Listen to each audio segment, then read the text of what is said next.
हम सबने वो लाल रंग का लेटर बॉक्स दिखा है ना? और शायद कभी ना कभी उस डाकिये का इंतजार भी किया है, जो कोई ज़रूरी चिट्ठी या पार्सल लेकर आता है। ये तस्वीरें हमारे जहन में बसी हुई हैं।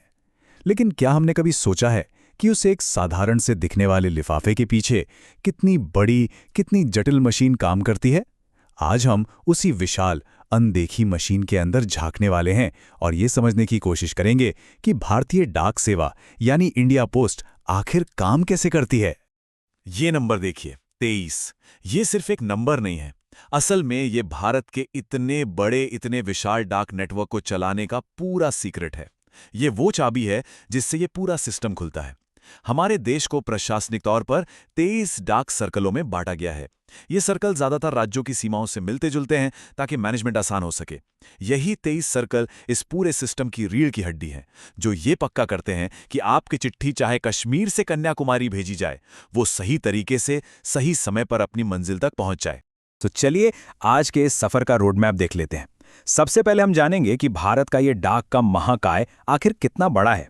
फिर हम एक पत्र का सफर शुरू से देखेंगे, यानी उसके पहले कदम से। इसके बाद हम उस छटाई की भूल भुलैया के अंदर चलेंगे जहां लाखों चिट्ठियां रोजाना गुजरती हैं। फिर हम ये भी देखेंगे कि पोस्ट ऑफिस सिर्फ चिट्ठियों के अलावा और क्या क्या करता है, जो शायद आपको हैरान कर दे। और आखिर में हम इसकी ऑफिशियल रूल बुक पर भी एक नजर डालेंगे कि क्या भेजना अलाउड है और क्या नहीं। तो शुरू करते हैं पहले हिस्से से। चलिए डाक विभाग के विशाल आकार और इसके ऐतिहासिक महत्व को समझते हैं। ये सिर्फ एक सरकारी विभाग नहीं है, ये एक ऐसी संस्था है जिसने सदियों से इस देश को जोड़ने का काम किया है। भारतीय डाक का इतिहास बहुत बहुत पुराना है। इसकी जो मॉडर्न शक्ल हम आज देखते हैं, उसकी नींव 1727 में ही रख दी गई थी, जब कोलकाता में पहला पोस्ट ऑफिस बना। फिर आया साल 1852। ये एक बहुत बड़ा मील का पत्थर था। उस साल सिंध में एशिया का पहला चिपकने वाला डाक टिकट यानी एडेसिव पोस्टेज स्टैम्प जारी किया गया। और फिर 1 अक्टूबर 1854 को भारतीय डाकघर अधिनियम पास हुआ और इसी दिन डाक विभाग अपने उस संगठित रूप में सामने आया जिसे हम आज जानते हैं। अब सवाल ये उठता है कि इतने बड़े, इतने विशाल संगठन को चलाता कौन है, इसके टॉप पर कौन है? तो देखिए, सबसे ऊपर है डाक सेवा बोर्ड यानी पोस्टल सर्विसेज बोर्ड। आप इसे इस पूरे सिस्टम का दिमाग कह सकते हैं।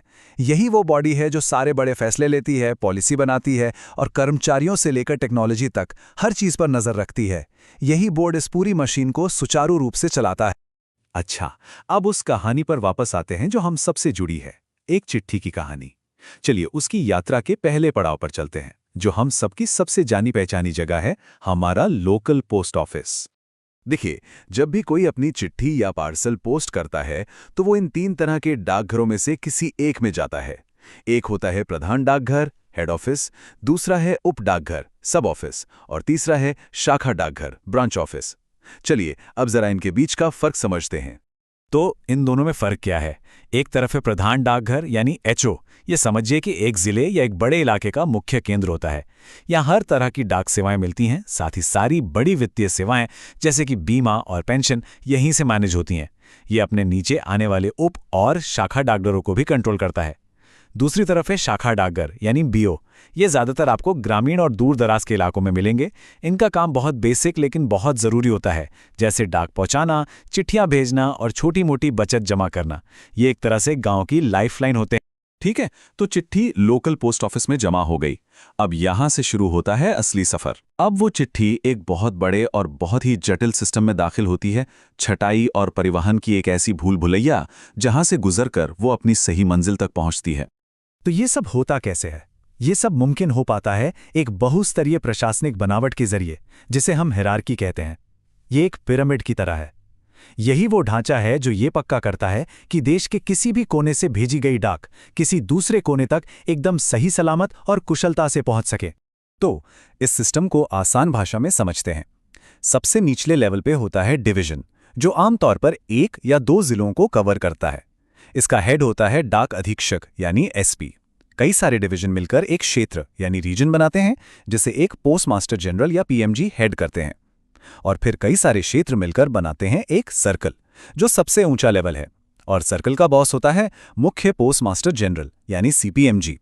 तो होता यह है कि आपकी चिट्ठी पहले अपने डिवीजन से ऊपर रीजन और फिर सर्कल तक जाती है, और फिर डेस्टिनेशन वाले सर्कल, रीजन और डिवीजन से होते हुए नीचे अपने पते तक पहुंचती है। अब तक हम चिट्ठियों के सफर की बात कर रहे थे, लेकिन अब कहानी में एक दिलचस्प मोड़ लेते हैं, क्योंकि भारतीय डाकघर सिर्फ चिट्ठियां और पार्सल भेजने लाने की जगह नहीं है। असल में ये उससे कहीं कहीं ज्यादा है। जरा एक पल के लिए सोचिए, आप एक पोस्ट ऑफिस में चिट्ठी भेजने के अलावा और क्या-क्या काम कर सकते हैं? आप में से बहुतों के लिए इसका जवाब शायद काफी हैरान करने वाला हो सकता है। ये स्लाइड डाकघर की असली ताकत को दिखाती है। ये सिर्फ डाक नहीं पहुंचाता, बल्कि ये लाखों भारतीयों के लिए एक बैंक है, एक इंश्योरेंस एजेंट है और सरकारी योजनाओं का एक केंद्र भी है। आप यहां अपना सेविंग्स अकाउंट खुलवा सकते हैं, डाक जीवन बीमा यानी PLI ले सकते हैं, अपनी पेंशन पा सकते हैं।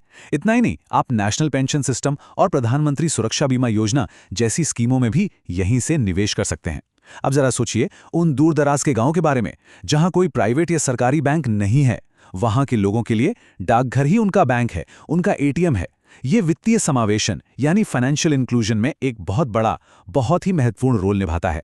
चलिए अब इस सफर के एक मजेदार और हल्के फुल्के हिस्से पर आते हैं।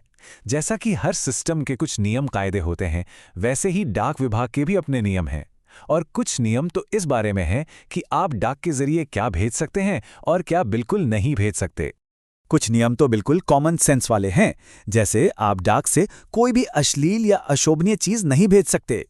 कोई भी विस्फोटक, ज्वलनशील या खतरनाक पदार्थ भेजना भी मना है। और हाँ, अगर आप कोई नुकीली चीज भेज रहे हैं, जैसे कि कैंची या चाकू, तो उसे ठीक से प्रोटेक्ट करके सही से पैक करके भेजना जरूरी है। ये सारे नियम सबकी सुरक्षा और सार्वजनिक शालीनता के लिए बनाए गए हैं। लेकिन कुछ नियम ऐसे हैं जो शायद आपको चौंका दें। जैसे कि क्या आप जानते हैं कि नियमों के मुताबिक आप डाक से करेंसी नोट या बैंक नोट नहीं भेज सकते?